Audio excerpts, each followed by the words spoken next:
Les saints disent merci Seigneur. Merci Seigneur. Alors je suis en train de dire ceci. Faites en tout temps par l'esprit toutes sortes de prières. C'est extraordinaire. Donc si nous essayons de comprendre ce passage de manière littérale, c'est qu'à tout moment, nous sommes censés être, permettez-moi le verbe, excités à la prière. Amen ou pas amen? Amen. Amen ou pas amen? Amen. Maintenant, je me pose la question. Et je pense que c'est la question que quelqu'un se pose. Pourquoi il y en a qui ne prient pas? Alléluia. Amen. Quand d'autres prient, d'autres ne prient pas. Je vais plus loin. Pourquoi il y en a qui ne prient plus? Ça veut dire, quand on essaye de comparer comment elle priait, comment il priait par rapport à aujourd'hui, il y a quelque chose qui ne va pas.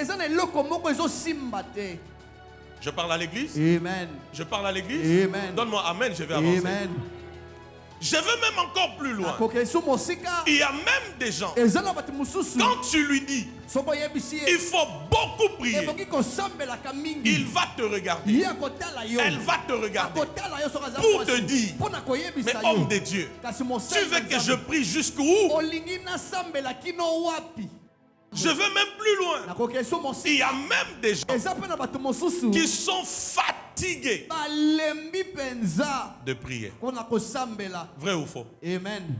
Vrai ou faux? Amen. Il y en a qui sont fatigués, désespérés. Il y en a même, quand tu leur parles de la prière, c'est comme une frustration. C'est une corvée. Mais la Bible dit, suivez-moi très bien, faites en tout temps, par l'esprit, toute forme de quoi? De prière. C'est peu comme pour dire, en tout temps, nous devons être en prière. Il y a une révélation qui vient. La première chose que j'aimerais te dire, c'est qu'en matière de prière, il faut te rassurer que tu pries bien. Reviens au passage. Ne leur ressemblez pas, car votre Père sait de quoi vous avez besoin avant que vous ne lui demandiez. Il sait ce dont vous avez besoin. Si Dieu, Israël, connaît nos besoins, pourquoi alors il faut qu'on prie?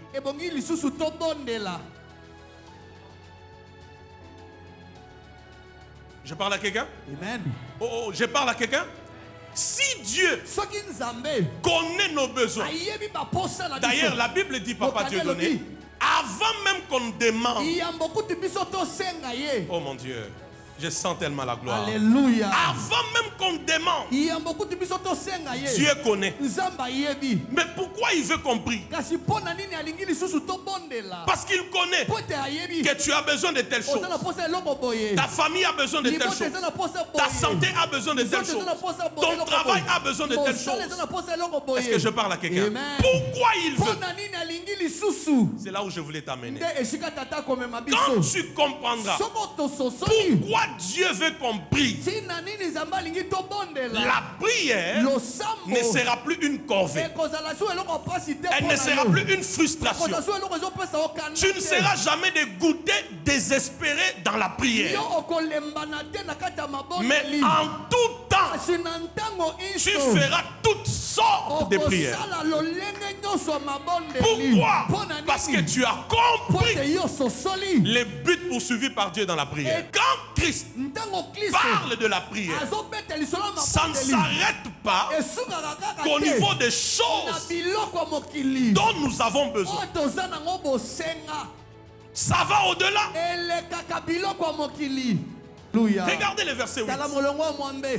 Ne leur ressemblez pas, car votre Père sait de quoi vous avez besoin. Ici, c'est les choses. Dieu sait que tu as besoin de l'argent. Tu dois te marier. L'âge avance. Les gens se moquent de toi.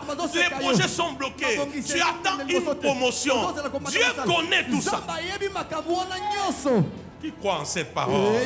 Je dis, Dieu connaît tout ça. Mais quand il s'agit de la prière, ça va au-delà. Maintenant, regarde le verset 9. Jésus dit ceci. Voici donc comment vous devez prier. La première chose, notre Père qui est aux cieux, que ton nom soit sanctifié. Jésus ne dit pas quand vous priez, dites notre Dieu.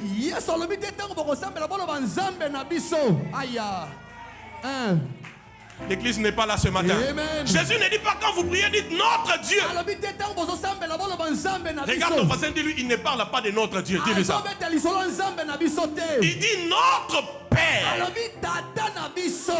Je dis Dieu est le créateur de tout le monde. Mais il n'est pas le Père de tout le monde. Il est le Père de à ceux qui l'ont reçu. Je cherche. À ceux qui ont cru en son nom, elle leur a donné le pouvoir de devenir enfant de Dieu. Est-ce que je parle à quelqu'un en ces lieux? Ça veut dire aussi écrit ça. Pour Jésus, la vraie prière doit se faire sur la base de la relation de père à fils. Qui comprend cette révélation? Oh mon Dieu, qui comprend cette révélation? Pour Jésus, la prière a une base. C'est la relation de père et qui? Et fils. Donc, suivez-moi très bien. C'est un nota bene. On ne prie pas d'abord pour les choses, mais on prie pour la relation.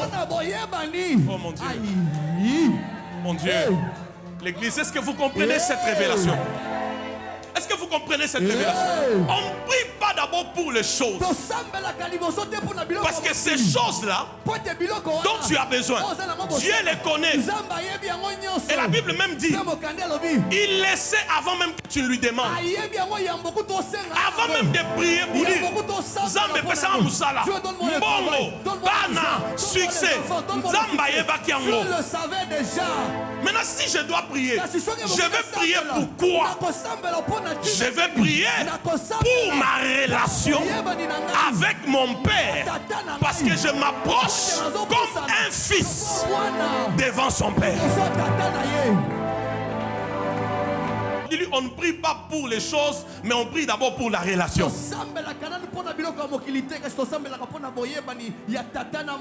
Je dis, il y a des choses, les enfants ne demanderont pas. Papa sait, le matin les enfants doivent déjeuner, il faut ravitailler le carburant dans leur voiture, ils doivent aller à l'école, je dois payer les frais de Minerval, je dois payer leur université, je dois renouveler leur garde-robe, c'est les vacances, ils doivent... Oh, je ne sais pas. C'est les vacances, ils doivent voyager. Pourquoi?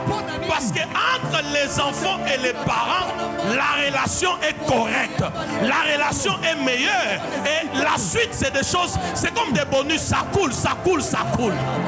Qui m'entend ce matin? On ne prie pas d'abord pour les choses. Les choses ne sont pas mauvaises, mais on prie d'abord pour la relation, pour la communion, pour l'intimité, l'intimité, l'intimité, l'intimité.